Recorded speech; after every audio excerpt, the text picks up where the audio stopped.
Basketball is one of the most popular indoor played games ever. It can be thought of as the indoor soccer, considering the game's global following and familiarity with it that rivaled soccer. Indeed, just like soccer has millions of fans and a club that hosts national championships every 5 years, played on a large field, basketball has its own association governing and guarding it and contributing further to its ever-growing development. Several sources of data suggest a huge following.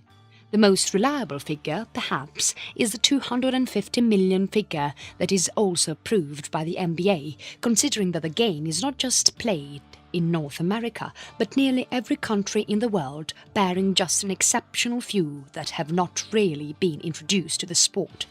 In light of this, it becomes very important for laymen and sports people to know the beginnings behind a phenomenon and how it went on to become such a global phenomenon. Several hundreds of inventions and innovations take place on our planet daily, but only a fraction of those new developments really evolve and occupy a permanent place in our civilization.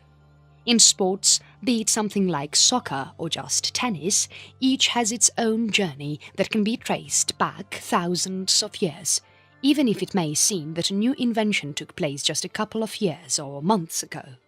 For basketball, that journey is quite brief but immense. It laid the foundations of American sports and led people of several cultures and communities to join hands and compete for gold medals.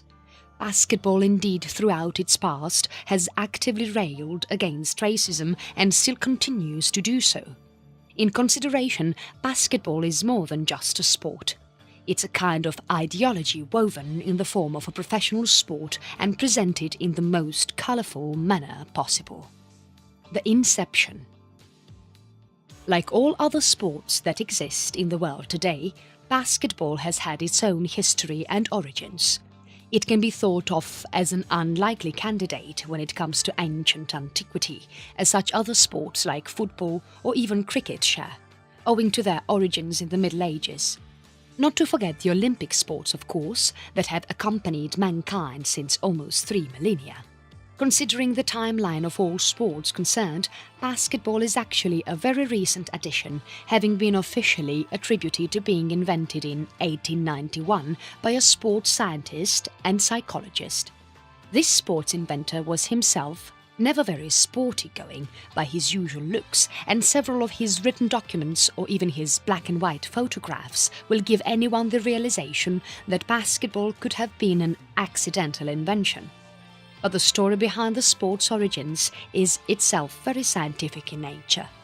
Nearly every invention in sports history has had some kind of logical or rationalistic beginning behind it. Football, for example, is a simple contest between two teams whose objective is to score as many goals as possible by keeping the ball at the opposite goal for as many times possible. It has its rules as any other sport has, and the game itself is a pretty old one.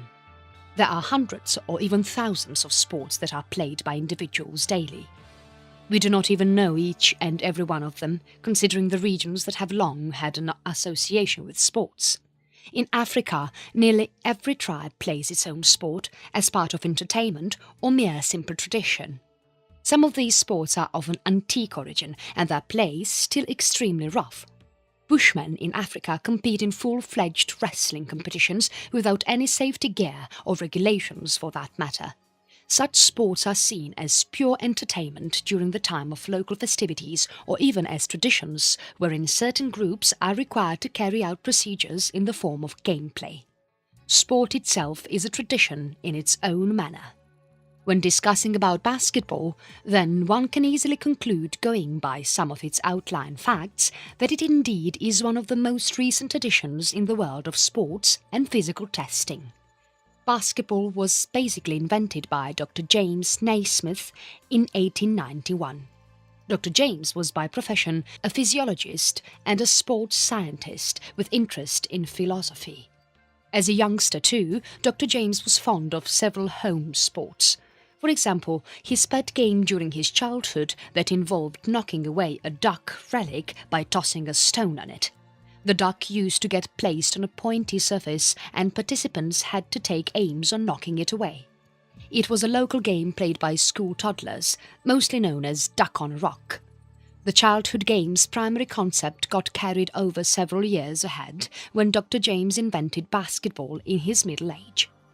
During his school time, Dr. James studied in Canada and later moved to Springfield College, Massachusetts, where he would spend the rest of his life in. This is also the place where Dr. James invented modern-day basketball. Like all other sports that start with rudimentary steps, basketball started as a simple game with 2 peach ball baskets as goals where teams needed to drop the ball in those baskets. It was a simple invention. What Dr. James never knew was that this sport that he invented for local students of Springfield College to play inside closed rooms would fast become one of the most popular sports in the world. Even during his lifetime, basketball became a global sport with its first Olympic entry in the Berlin Olympics of 1936. Dr. Naismith's purpose for inventing such a sport was very clear. He wanted a game that played and looked very similar to football but inflicted lesser injuries on the players. Contrary to what we see in modern-day football, back in those days when technology allowed only simple equipment to be produced, the play style of this game was typically characterized as extremely rough. Football shoes worn during the Victorian era were characterized as extremely hard, made up of pure leather and capable enough of inflicting the most damaging of injuries, even disabling at times.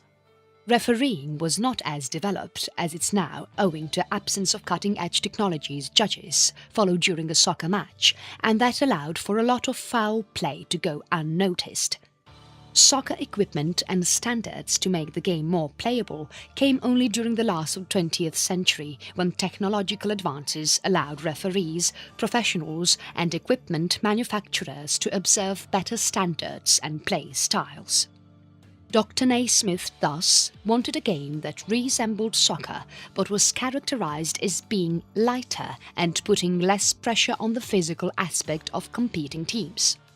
Although basketball has its own unique injuries and disabilities, it can well be said that in some instances it does indeed seem lighter than soccer. Dr. Naismith was also faced with another problem: the extreme cold of Canada and the college where he later taught. Dr. Naismith intended to invent a soccer-styled game, but one that could be played indoors in much smaller spaces, and thus basketball was born. The first known basketball court was thus designed in Springfield College, involving a simple wood planked surface with 2 wooden baskets on either ends of the playing area. Rules were also formulated, with 13 of them provided by Naismith himself. These rules were as follows. First, the ball may be thrown through any of the hands. Second, the ball may be batted with any hands but never the fist. Third, the player must compulsorily throw the ball to one of his teammates and not run with the ball. Fourth, never to be used for holding the ball are arms and the body. Always hold the ball between the hands. Fifth, no shouldering or striking or pushing in whatever manner an opposing player, as that would amount to a foul play. Persisting behavior would amount to a disqualification. Sixth, fist striking the ball is to be counted as a foul. Seventh, 3 consecutive fouls by one team is to be counted as a goal for the opposing team. Eighth, a goal shall be counted only when one team bats the ball into the opponent team's basket, provided that the opponent team does not move the ball once it's in the basket. The goal is also to be counted if the ball rests on the edge of the basket and the opposing team moves the basket. Ninth, if the ball goes out of bounds, then it shall be thrown in by the first person touching it, and the umpire will deal with the situation in case there is a dispute between 2 teams. The thrower is allowed only 5 seconds to throw the ball. Failing upon will result in a player of the opposing team handing the throw. If either team continues to delay the throw-in, the umpire shall call it as foul play. 10th. Time allowed is to be 15 minutes, divided into 2 halves with 5-minute break in between. 11th. The winning side is to be decided upon which one of the teams scores the most goals. 12. The umpire shall be the judge of the whole match and shall record the goals both teams score and notify any foul play to the referee. He will also issue fouls and everything other duty that is performed or expected by a referee. 13th. The umpire is also expected to know the time of the match while deciding without influence or bias when a goal has been made. With these 13 rules, the sport of basketball was ready to be played between leagues and teams that soon starting flooding basketball courts.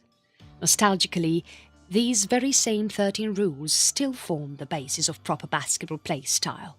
In the years that would come, basketball would soon emerge as one of the leading sought-after sports in schools and institutes across the eastern states, and it would only be a matter of time when it finally transforms itself into a global phenomenon. Nascent evolution. Perhaps the Mayans and Aztecs would have thought that one day their basketball-like sport would become a global one. In the 1500s, the Spanish travelers and conquistadors noted a strange sport the natives played. It involved a ball tossed by several players that had to be tossed inside goals that resembled baskets of modern-day basketball. These ancient people might have played the game even earlier, which makes basketball an ancient game. However, being of such coincidence, it was Dr. Naismith who introduced this sport to the world. Basketball got its first recognition in 1896, just 5 years after its inception, when two teams, the Trenton YMCA and Brooklyn YMCA, were sponsored and competed against one another. Early game style of basketball was very rough and actually got banned by the YMCA. Early charges in those times used to be a couple of dollars that in today's time might go into thousands. On every win, each player got his prize, with Fred Cooper winning $16, approximately greater than $1,000 in today's reference, and earning the first highest-paid basketball player in history. Such were the humble beginnings of this simple sport. The earliest basketball teams were also locally sponsored groups, mostly done by popular colleges and educational institutes of those times. Since sports itself had been an integral part of the education curriculum, basketball thus found its entry into several of the eastern colleges and states. During much half of the late 19th century, US was being unified after the Civil War had ended and the southern states had agreed on the Union's conditions. Since that era was a turbulent period for Americans, it was only during the 1880s and 1890s that the real unification work kicked off. Railways were laid down in southern states that bordered Mexico that had seen absolutely no urbanization and development except lawlessness and legendary tales of outlaws and cowboys. There were no institutes here. America then existed only in some of the northern and eastern regions, most notably of them being New York, Philadelphia and Boston. Boston and New York share much credit to basketball's early launches, as these were one of the first cities to host major basketball matches. Basketball also witnessed much popularity even during Dr. Naismith's time, when he still breathed. Shortly after the sport's inception and its debut in the local sports world, the NBL, National Basketball League, was formed.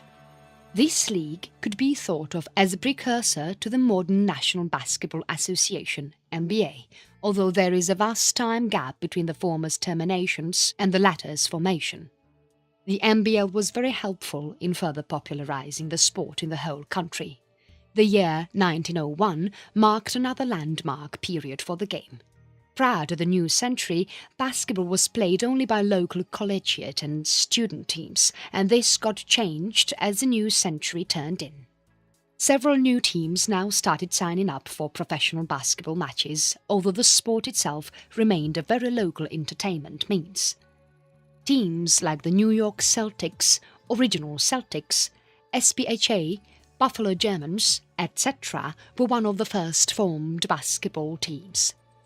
Now, almost a century later, all these teams have vanished, except the Harlem Globetrotters, an all-African-American team that still plays today, making it one of the oldest basketball teams still in existence.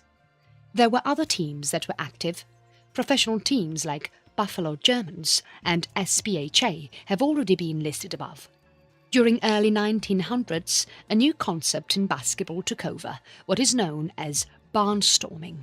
Since basketball as a sport did not categorize itself as one of the professionally recognized sport, several of the teams that existed then were more like play-for-cash teams whose main purpose was to attract crowds and play for cash prizes. Top teams of those times like Original Celtics and Buffalo Germans dominated the arenas wherever they went. The Original Celtics won several basketball matches, but their win streak had become so common that their players lost interest and the team had to disband after several years. This was also pretty much the same story with Buffalo Germans and SPHA, South Philadelphia Hebrew Association. These teams joined several leagues that existed then, but because of basketball's local recognition, its leagues existed only for a tentative period. Most notable leagues of the 1900s were the Eastern League and Philadelphia League. All teams noted above joined any of these leagues according to the situation that prevailed. If one league became more popular, winning teams would join that league and vice versa. Here, the Original Celtics introduced their addition to the game that became an integral part of the sport.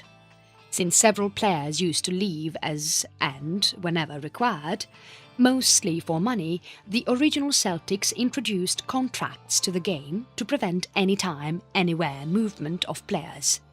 Through contracts, players were bound to remain with teams for a fixed period of time, thus preventing biased matches where one team could possess better players because of its higher monetary value.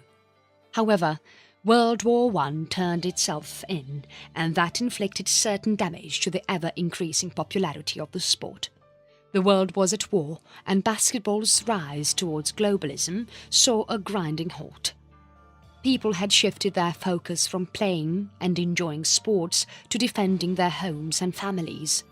Although the US remained out of the war for much of its time, it diverted a lot of its resources in aiding the Allied powers. During the late years of the war, several American garrisons in thousands were sent to the battlefields of Europe. Young men who enjoyed playing basketball in their backyards got themselves enlisted. A lot of them died in Europe. The circumstances of the Great War were such that the 1920s were seen as a downfall for basketball. The game had become very common in the early years, and there were no legal associations or leagues governing the sport, making it look like just another local American entertainment. Basketball became a second-tier sport that could be enjoyed only when there was no hockey match or soccer. This was soon to change in the coming years. In 1925, the American Basketball League, ABL, was formed, one of the first precursors to modern-day NBA. The ABL was a league owned by several corporations of the time, and they sponsored teams and matches through the country. Basketball was now gaining real popularity in America. Basketball with the coming of the ABL changed its characteristics from being a second-tier sport to again become one of the primary attractions in colleges and schools. Several teams that played prior to the Great War were still playing and actively seeking to get into the ABL now that the league had formed and called teams from all across the US. Teams like the Original Celtics, Cleveland Rosenblum, and even the SPHA started playing league matches instead of barnstorming. The Original Celtics changed their name to Brooklyn Celtics, while other teams remained the same. The 1920s thus saw an overwhelming development in basketball history. Several new leagues were formed up, associations sprouted up, and newer, younger teams were now beginning to march on the basketball field never before noticed. During 1890s and the subsequent 1900s, basketball was a sport for just local student teams and leagues that were interested in winning college championships. Now, basketball was gaining international attention. In the coming decades, as shall be seen in the next chapters, associations like the FIBA and NBA were formed, the former being the foremost European association for basketball, while the latter is the only governing body in North America. The making of basketball as an international sport has its credit to the American soldiers who went to Europe during the last stages of the Great War, and of course, the founding teams, most notably the original Celtics, described as the founding fathers of basketball competition. It is probably because of them that nearly 250 million people still play the sport today, or perhaps even more than that. In 1917, American soldiers aiding the British and French on the battlefields of Western Europe introduced the American sport. In that context, the YMCA too shares a lot of credit in making the sport globally renowned, since it was none other than YMCA schools who encouraged basketball to be played throughout the country while popularizing it into Europe through its several YMCA branches and centers that operated there. The sport's ease of play style and quick conduct made it a fine break time for the tireless soldiers fighting the war. Soon, basketball would become an Olympic sport too. In Europe, the sport had already been introduced by several YMCA students and members. In 1909, one of the first basketball matches was conducted in St. Petersburg, and during the same time, basketball was getting played by Italians too. Italian players like Arrigo, Marco Moggiani, Baccarini, Giuseppe Sessa, Falestra, Peccolo and Bagnoli were indeed one of the first Italian players to enter the field of basketball. They wore a white shirt with an imprint of the coat of arms of the House of Savoy. Similar such teams were formed up in rest of Europe while the game was being introduced elsewhere in the world as well. Duncan Patton introduced basketball to India, while travellers and servicemen serving in overseas regions like Japan and Indonesia introduced the game over there, like C. Harik, who introduced the sport to Persia.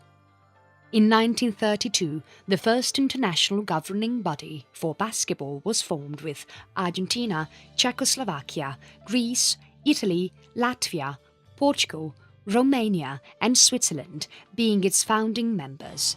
It was only a matter of years that basketball would get introduced as an Olympic sport as well. The Federation de Internazionale de Basketball Amateur, or FIBA, was formed in 1932 as the primary governing body of basketball in Europe.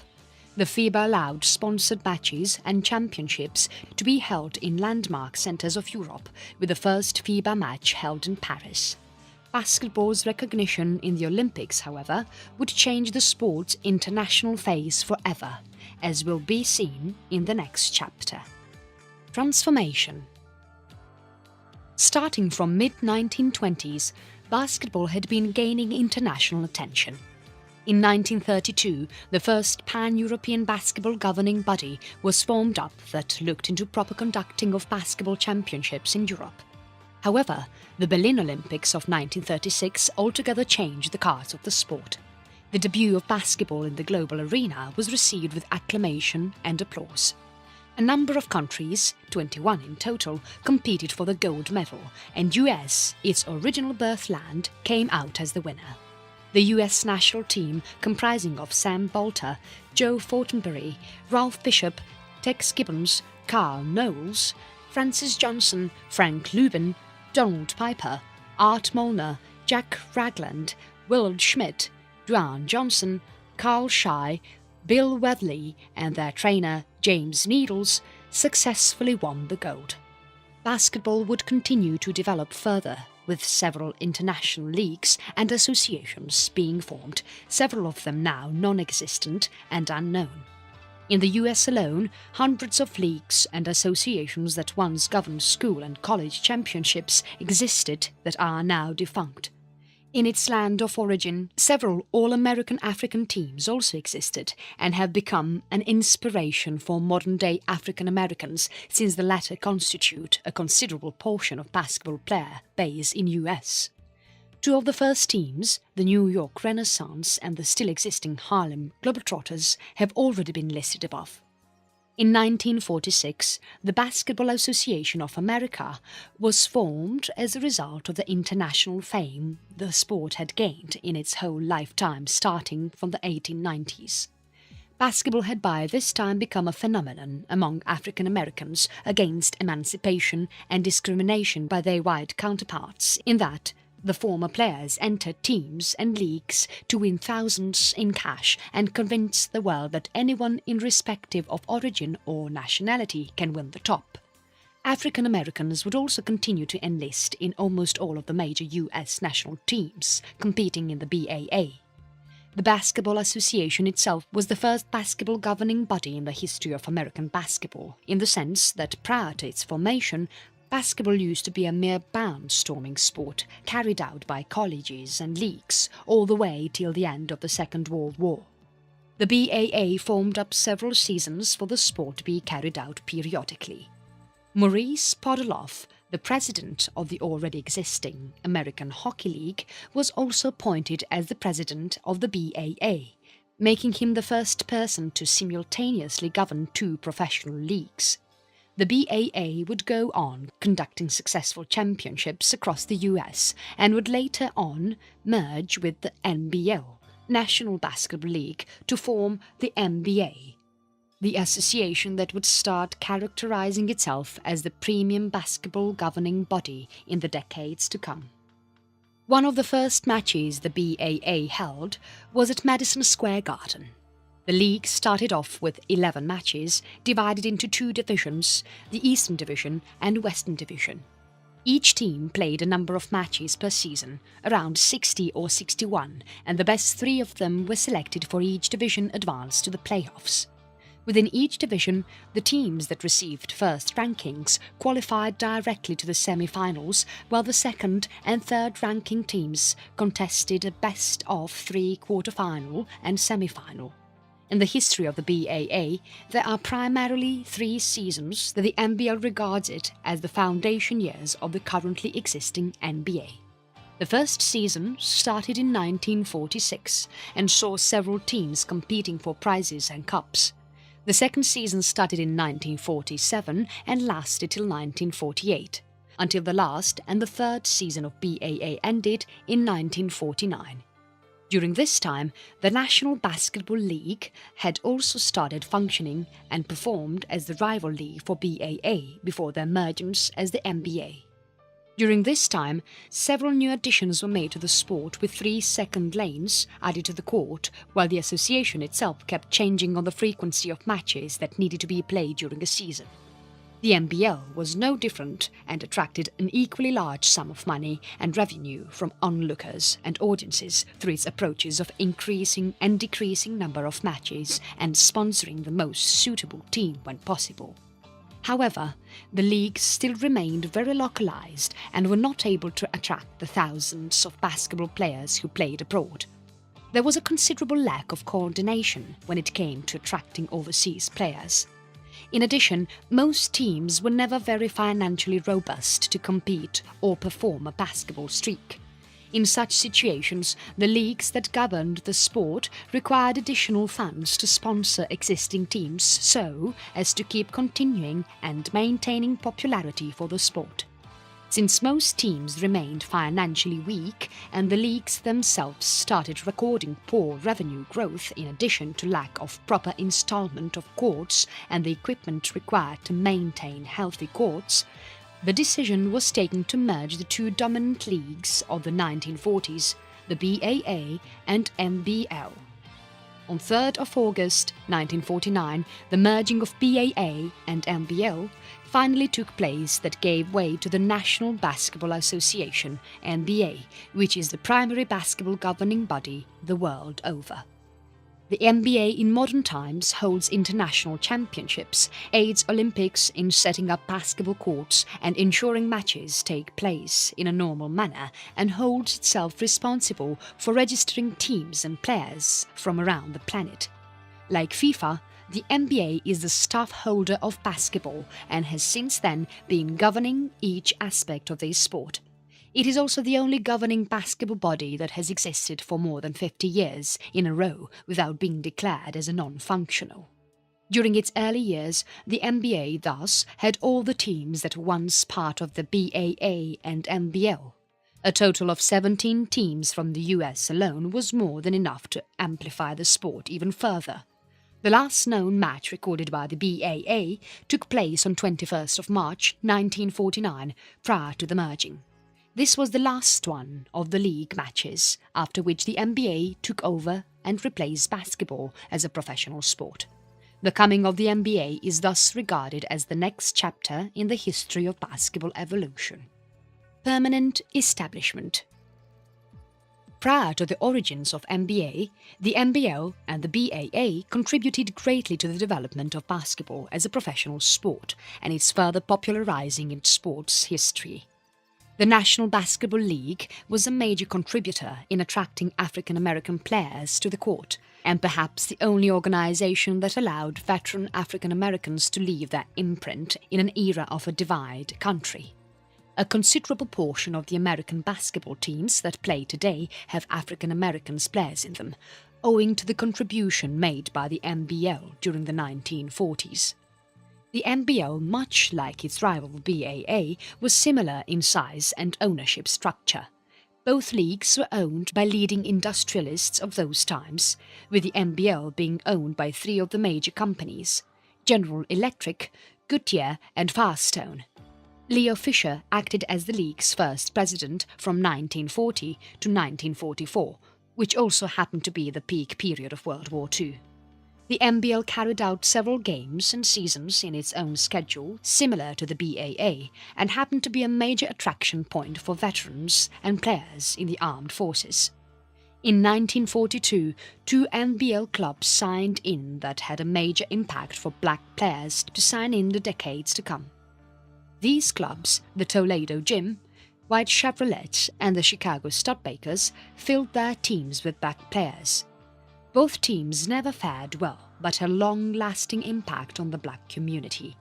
The former club resigned and disbanded in 1943 owing to financial difficulties, in spite of hiring Bill Jones, who starred at the University of Toledo.